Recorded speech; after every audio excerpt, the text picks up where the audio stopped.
What if I told you that your deepest convictions aren't really yours? That the beliefs you defend with your life were actually implanted by the people around you? What if the very thoughts running through your head right now, the opinions you're certain came from careful reasoning, are actually just echoes of voices you've heard so many times you've mistaken them for your own? Picture this. A successful executive who prided himself on independent thinking suddenly finds himself nodding along to ideas he would have rejected months earlier. A college student who always questioned authority starts repeating talking points word for word without realizing it. A parent who swore they'd never become like their peers gradually adopts every attitude they once criticized. These aren't weak-minded people.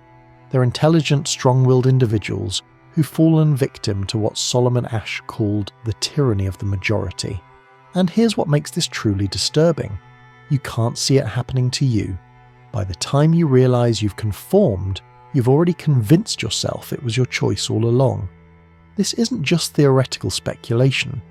In 1951, Solomon Asch conducted a series of experiments at Swarthmore College that would fundamentally change our understanding of human nature. He showed participants a simple task. Match the length of a line to one of 3 comparison lines. The answer was always obvious. Any 5-year-old could get it right.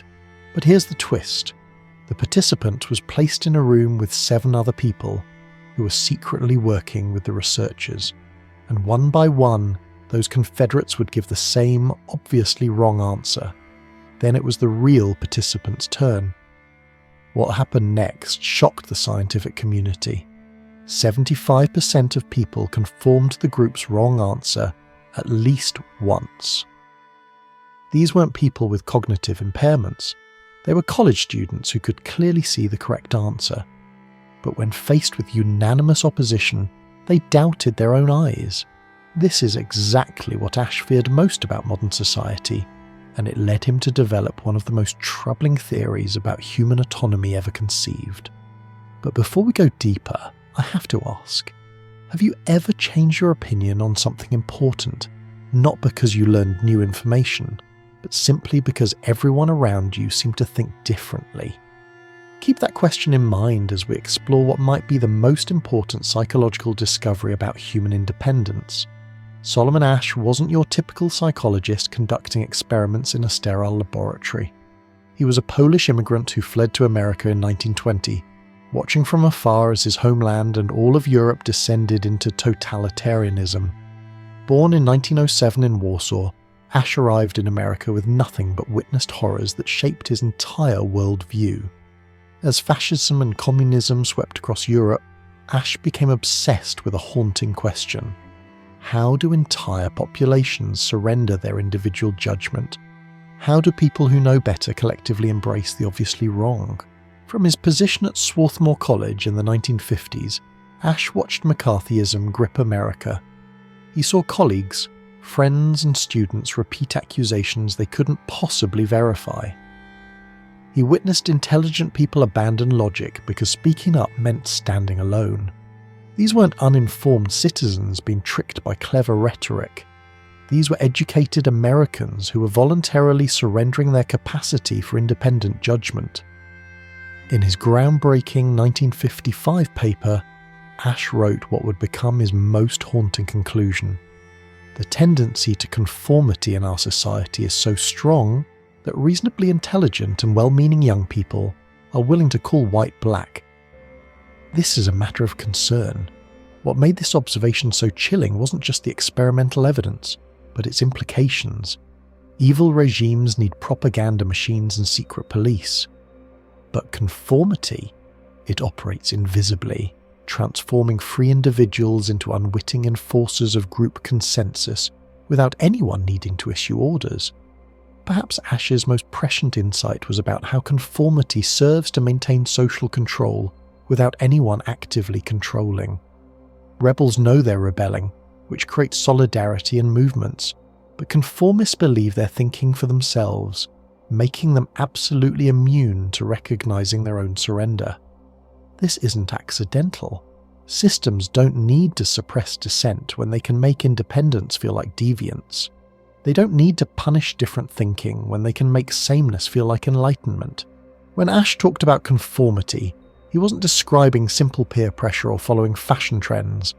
He was describing something far more insidious, the unconscious surrender of perceptual reality itself. In his later writings, he explained, "The individual comes to experience himself as he is experienced by others. The social world literally becomes his reality." Here's what made Asch's theory so revolutionary.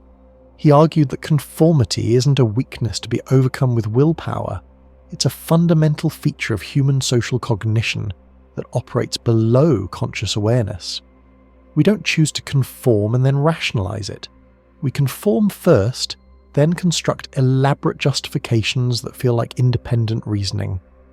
The truth is, our social structures actively depend on this mechanism.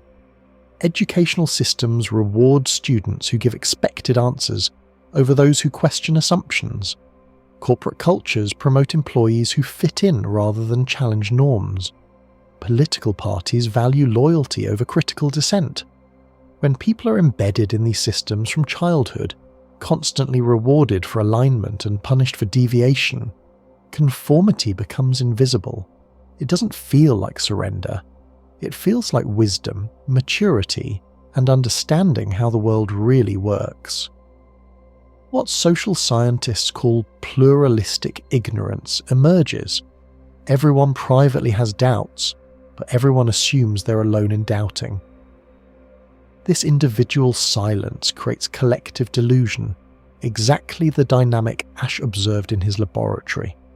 The result isn't conscious choice, it's automatic social cognition. And our brains, desperate for belonging, are perfectly designed to comply without ever recognizing what we've given up. While social systems push us toward conformity, our brains are actually designed to prioritize it. Matthew Lieberman's groundbreaking neuroscience research in the 2000s showed exactly how this works biologically. When people are excluded from a group, the same brain regions light up that process physical pain. Social rejection literally hurts. But here's what Asch understood intuitively that neuroscience has now confirmed. This pain avoidance system is so powerful, it overrides our perceptual processing. Our brains would rather distort reality than face social isolation. Asch observed that conformity intensifies when people feel uncertain or ambiguous about reality. Writing in 1956, he noted, "When the situation is unclear, the individual turns to others for guidance. The group becomes the lens through which reality itself is perceived." This insight was decades ahead of its time. Modern research on information cascades demonstrates exactly what Asch witnessed. When people are uncertain, they look to others for information. But here's the trap. Those others are also uncertain and looking around. Everyone ends up following everyone else into collective error. Now imagine how this plays out in our information age. A 2016 study showed that people are more likely to believe false news when they see others have shared it, even when the content contradicts their own knowledge. We're not evaluating truth, we're counting social signals. When someone shares misinformation they've seen shared hundreds of times, they're not being stupid, they're being human. Our brains evolved to use social proof as a shortcut for truth. In prehistoric times, if everyone in your tribe avoided a certain plant, you avoided it too, even if you didn't understand why. Have you ever believed something was true simply because you kept seeing it repeated? That's not a failure of intelligence. It's your social brain doing exactly what it evolved to do. The problem is that evolution didn't prepare us for algorithmic amplification. We see this pattern play out throughout history. The tulip mania of 1637 wasn't driven by stupidity, but by rational people watching others profit and concluding the tulips must have value. The dot-com bubble of 2000 wasn't created by fools, but by intelligent investors who saw everyone else buying and assumed they knew something. In each case, intelligent, educated people abandoned independent judgment in favor of social consensus. Not because they were weak, but because fighting social proof requires extraordinary mental effort and emotional courage. If our brains are wired for conformity and our systems reward it, how do we maintain independence? Asch believed that breaking free requires what he called the courage of one's convictions. But now we understand we're not just fighting social pressure, we're fighting neural architecture that's been refined over millions of years to keep us socially aligned. On an individual level, we can cultivate what Asch called autonomous judgment, the capacity to trust our own perceptions even when they contradict group consensus. This means actively practicing disagreement in low-stakes situations to build the mental muscle for high-stakes ones. Here are some concrete practices that can serve as your daily defense against invisible conformity. First, practice solo judgment. Before reading comments or seeing others' reactions to news or media, write down your own opinion. Compare it later to see how your judgment shifts when exposed to group consensus. Second, seek out the minority position. When you notice everyone agreeing about something, deliberately search for the strongest counter-argument. Not to adopt it, but to ensure you've considered alternatives before accepting majority opinion. Third, notice your certainty levels. When you feel absolutely sure about something, pause and ask whether that certainty comes from evidence or from hearing the same thing repeated by people you trust. Finally, practice being the first dissenter. In group discussions, if you disagree with an emerging consensus, speak up early. Asch discovered that conformity drops dramatically when even one other person breaks from the group. You might be giving others permission to think independently, but individual practices aren't enough. We also need structural changes that make independence easier and less costly. This means creating institutional protections for whistleblowers and dissenters who challenge organizational consensus. It means designing decision-making processes that actively solicit minority viewpoints before reaching conclusions. It means reforming educational systems to reward original thinking over answer reproduction. Most importantly, we need to create social environments where disagreement doesn't equal hostility, where questioning doesn't mean disloyalty, and where changing your mind based on evidence is celebrated rather than weaponized. Asch's theory was groundbreaking for its time, but here's what he couldn't have fully appreciated. Conformity isn't just a psychological phenomenon. It's been weaponized by technology in ways that would have horrified him. Think about it. Asch studied conformity in small groups where you could see the people around you. But we're living through something exponentially more powerful. We've gone from face-to-face group pressure to algorithms that create the illusion of overwhelming consensus by showing you carefully curated social proof. Social media platforms don't just facilitate conformity, they engineer it.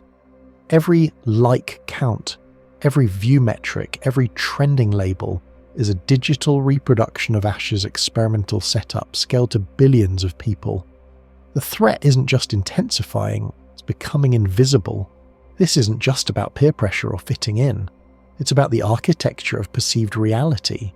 Our brains use social consensus as a heuristic for truth, because for most of human history it was reasonably reliable.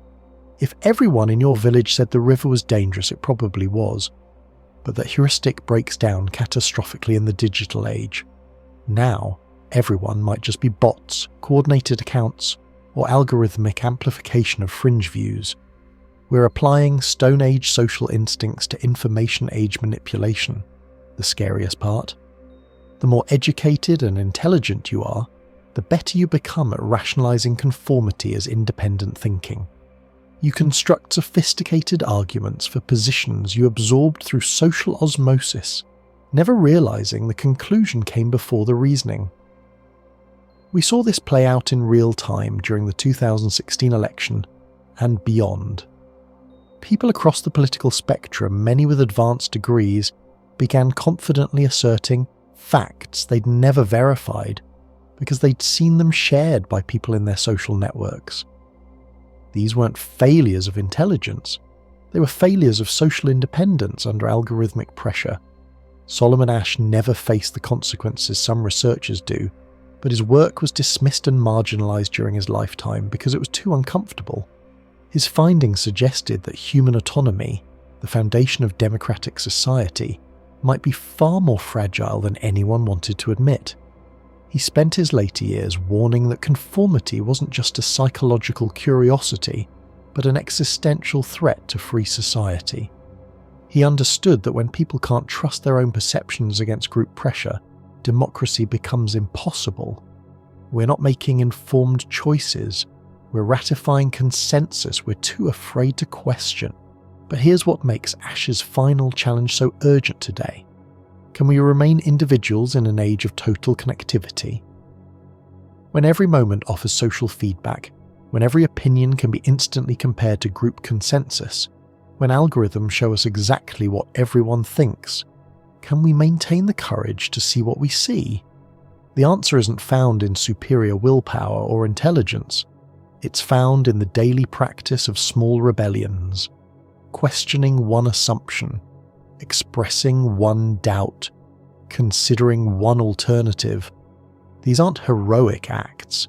They're ordinary practices that become revolutionary when everyone around you has stopped doing them. The tragedy is that conformity often feels like enlightenment. There's deep psychological comfort in agreeing with those around you.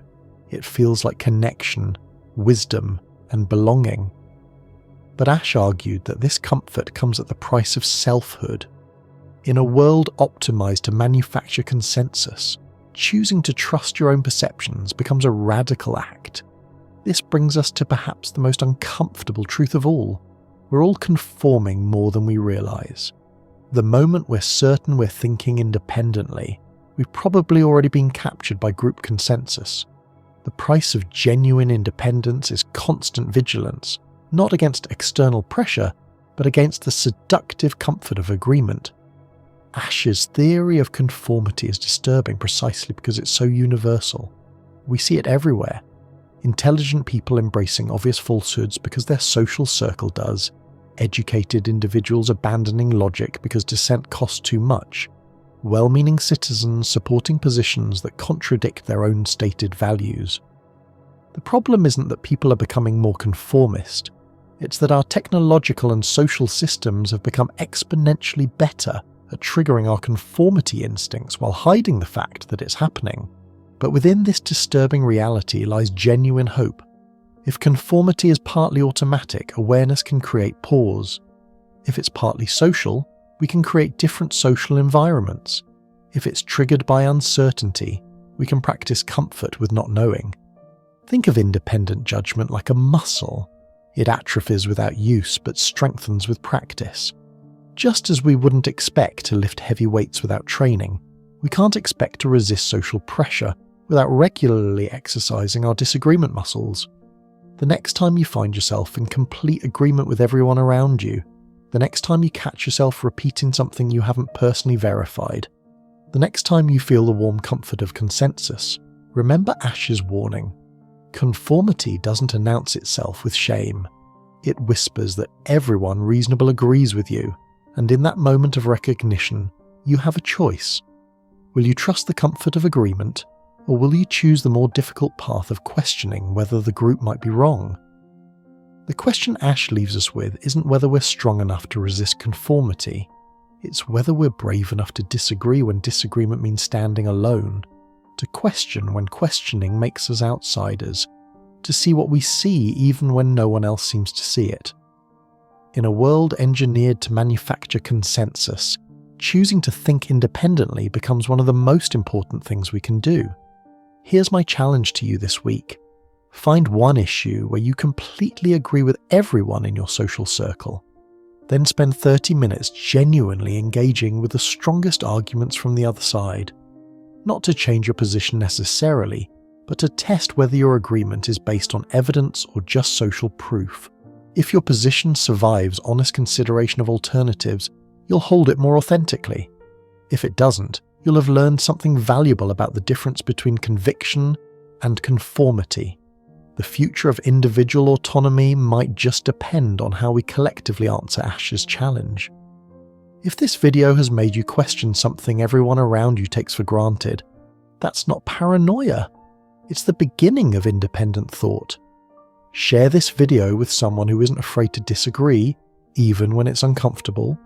Because in a world designed to manufacture consensus, the simple act of questioning becomes the most important form of freedom we have. And here's what I want you to remember. Every time you question instead of accept, every time you verify instead of repeat, every time you think independently instead of going along, you're not just protecting your own autonomy, you're defending the very possibility of individual freedom in an age of engineered conformity. What's one assumption you're willing to question this week? Let me know in the comments. And let's commit to being the kind of people who trust their own eyes when everyone else sees something different.